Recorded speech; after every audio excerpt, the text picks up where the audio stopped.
Hi, my name is Eugenia and welcome back to my channel.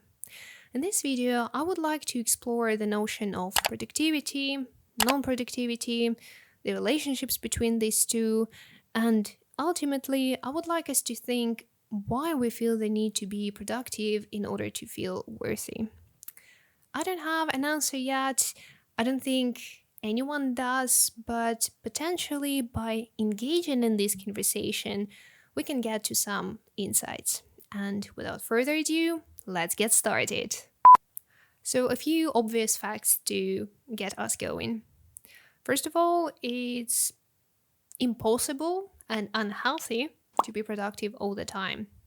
I remember reading back in the day the psychological study that stated that a person can only enter the state of focus or the flow state as we know it right now for 4 hours a day. And that's the maximum amount of time the person can be in this like very focused, very productive mode. Which makes us question the whole working environment, but this video is not about that, so let's just leave it for some other time. We also know that the definition of success as accomplishing things in life is quite a modern phenomenon. It only appeared after the Industrial Revolution, once profit became the end goal for many companies and societies in general. Needless to say that decades of such capitalist grooming made us believe that our meaning in life, our value, is tied to productivity. Add on top of that this girl boss movement and the movement of creative people who are trying to make a living out of what they're doing. Now, it would be one thing if productivity fever were reserved for the work life only.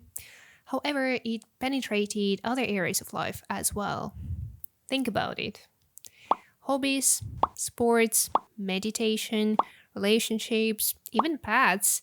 There's plenty of advice on the internet and in the real world that suggests us to view all of these the same way we view our work life. We're suggested to put frameworks in place, deadlines, to divide a project, which might be romantic relationships, into smaller tasks and then accomplish them one by one. On the surface, it might look ridiculous, but that's what we do nonetheless. I can see how having a structure in place might be appealing, and I gotta say, I'm a big fan of this myself. However, always treating every event in your life as the next thing to accomplish is a prerequisite for a burnout. If you think about it, a burnout is just a sign of our system being overloaded and due to that, overwhelmed. We need to take a step back and we need to let go of control and to basically get rid of frameworks and structures in order to allow our system to rest.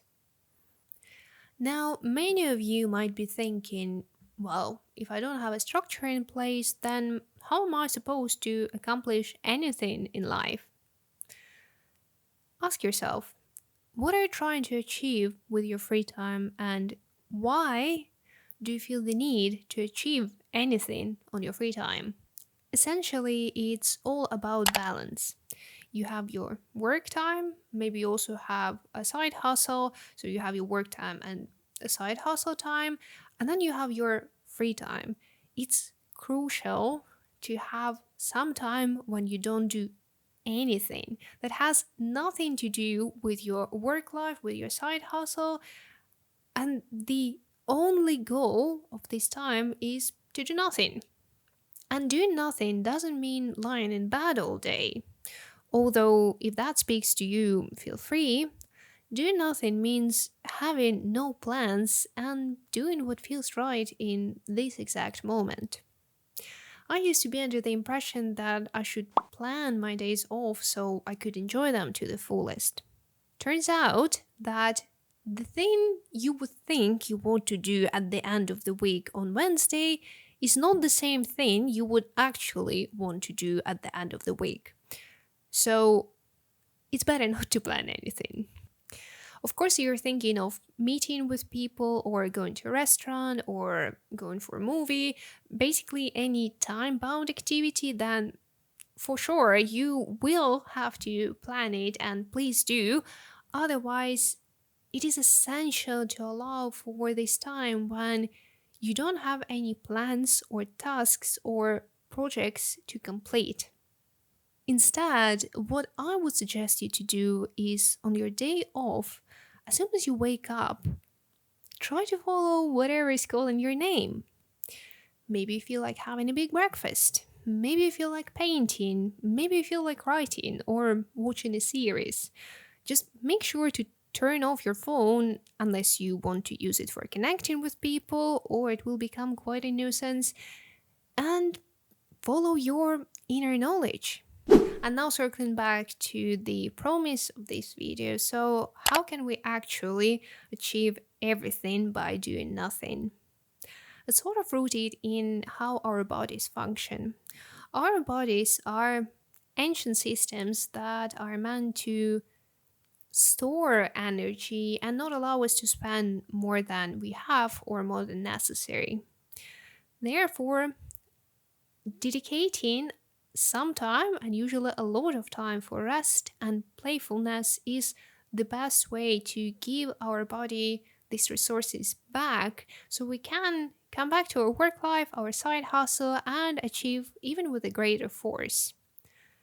But that's not all. There is some twist to it. Why do we feel that the meaning of life is reserved for achievements only? If life is all about balance, why can't we admit that not doing anything is just as important as achieving things? That spending time in solitude by doing by engaging in creative activities, by spending time with our loved ones, we're not achieving anything yet. They're as essential parts of our life as, let's say, getting a promotion. And that's what I mean by achieving everything while doing nothing.